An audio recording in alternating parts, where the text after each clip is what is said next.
Shojo Null is an ongoing that I'm not too hot for. Taking place in maybe future Tokyo with a strong urban aesthetic, main characters Ryaha, a teenage human boy, and Marie, an escaped Gijin, androids modified to be weapons of great destruction, come together with an ambitious genocidal plan to kill all humans. They put their differences aside quickly, start living with each other, and vengefully dice up any antagonist who crosses their paths. The manga has developed the goals of these two a bit over the last few chapters, adding nuance to their journey, shifting the reader's viewpoint to align with our anti-villain protagonists. This world is a harsh, grimy place. The police are corrupt. The government can't be trusted. I think this manga is not good. I wouldn't say that it's bad, but I definitely think it needs a lot of work. My problems with Shojo Null are many and most.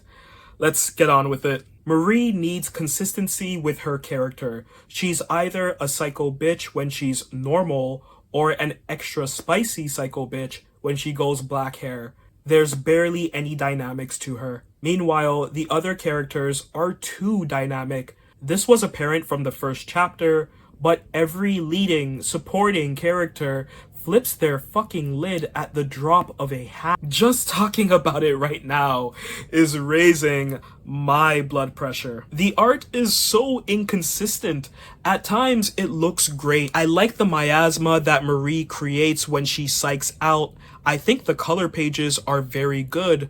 Other times, this manga's art is standing neck and neck with Big Mouth in terms of being so ugly that I need an immediate eye bleach. And this happens from page to page. You don't know if Marie is even going to look like herself by the end of a chapter. And look, I get it.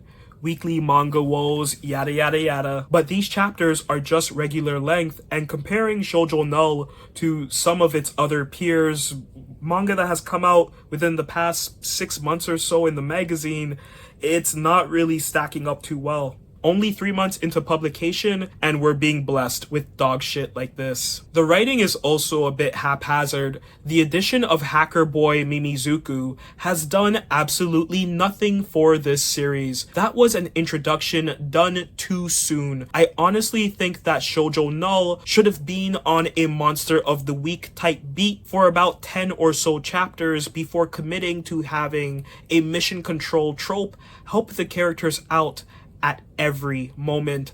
It's too much exposition that throws off the action and pacing, and ultimately, it's useless exposition, like, I turned off the reception within the area.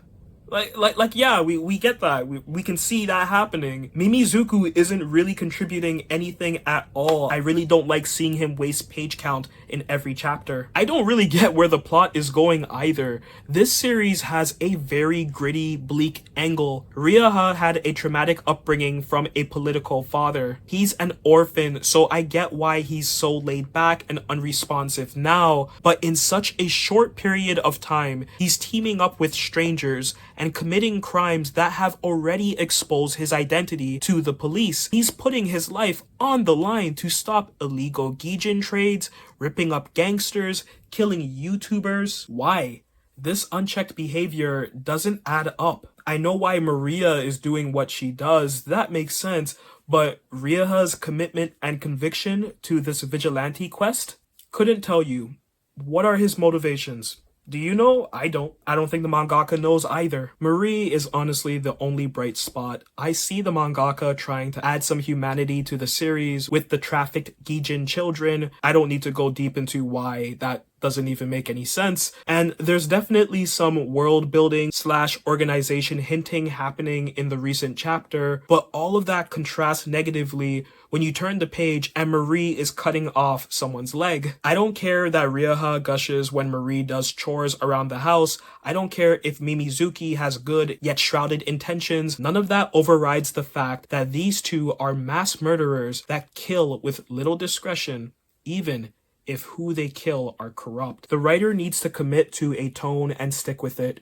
Cute girls doing cute things cannot stand beside cute and psycho. The artist here is not talented enough to visualize that contrast. Shojo Null could easily get better. I actually hope so, because I see a really good story at its core, but it's surrounded by so much crap. Once the fat has been trimmed, I can see this story getting back on track and being something really interesting.